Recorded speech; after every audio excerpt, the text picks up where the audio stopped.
SIR এর শুনানি পর্ব এগিয়ে আসছে, খসড়া তালিকা প্রকাশিত হবে, তারপর ফাইনাল একটা লিস্ট বেরোবে। এই সময়টা যত এগিয়ে আসছে তৃণমূল কংগ্রেস তার নিজের ওপর থেকে নিয়ন্ত্রণ হারিয়ে ফেলছে। এক একজন বিধায়ক তারই নিদারুণ উদাহরণ। এই যেমন রায়নার শম্পা ধারা, তিনি তৃণমূলের বিধায়ক। তিনি এবার বলছেন যদি কোনো বৈধ ভোটারের নাম বাদ গেছে তাহলেই ধর্নায় বসে পড়বেন তিনি। আমার প্রশ্ন হচ্ছে যে বৈধ ভোটারের নাম কেন বাদ যাবে?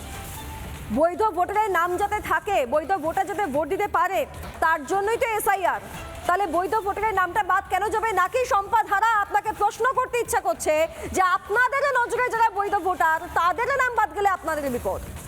যে সমস্ত অনুপ্রবেশকারীদেরকে গুরুত্বপূর্ণ তৃণমূলের পদে রেখে দিয়েছেন, যে সমস্ত অনুপ্রবেশকারীদের ভোটার কার্ড ইম্পর্টেন্ট ডকুমেন্ট তৈরি করার জন্য জাকির হোসেনের মতো লোকেরা হেল্প করতে পারে, তাদের নাম বাদ চলে গেলে আপনাদের সমস্যা হবে।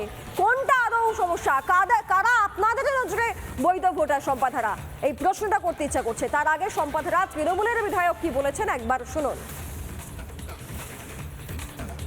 2013 সাল থেকে জনপ্রতিনিধি হওয়ার সুবাদে যখন আমাদেরকে নির্বাচন কমিশনারকে যখন আমাদের সমস্ত কিছু ফর্ম জমা দিতে হয়, অর্থাৎ নমিনেশন ফাইল করতে হয়, সমস্ত কিছু ডকুমেন্ট সেখানে কিন্তু আমাদেরকে নথি কিন্তু দিতে হয়। তাহলে তখন সেই মানে ভেরিফিকেশন কে করতে হয়? আমাদেরকে যখন ভেরিফিকেশন করে কে? নির্বাচন কমিশনার করে। নির্বাচন কমিশনের উদ্দেশ্যে একটা কথা বলবো যে আমার রায়না বিধানসভা যদি একটা বৈধ ভোটার যদি বাদ দেয় তাহলে কিন্তু নির্বাচন কমিশনারের সামনে আমরা কিন্তু ধর্নায় বসবো, আমরা অন্বেষণ ধর্মঘটে বসবো, আমরা ধর্নায় বসবো। সেখানে দরকার বলে আরো বৃহত্তর আমরা কিন্তু ধর্মঘটে যাব। এটা কিন্তু কথা বলছি, বৃহত্তর ধর্মঘট আমরা কিন্তু ডাক দেবো, সেটা কিন্তু বলছি। তার কারণ বৈধ ভোটার কোনো রকম ভাবে কিন্তু বাদ দেওয়া যাবে না।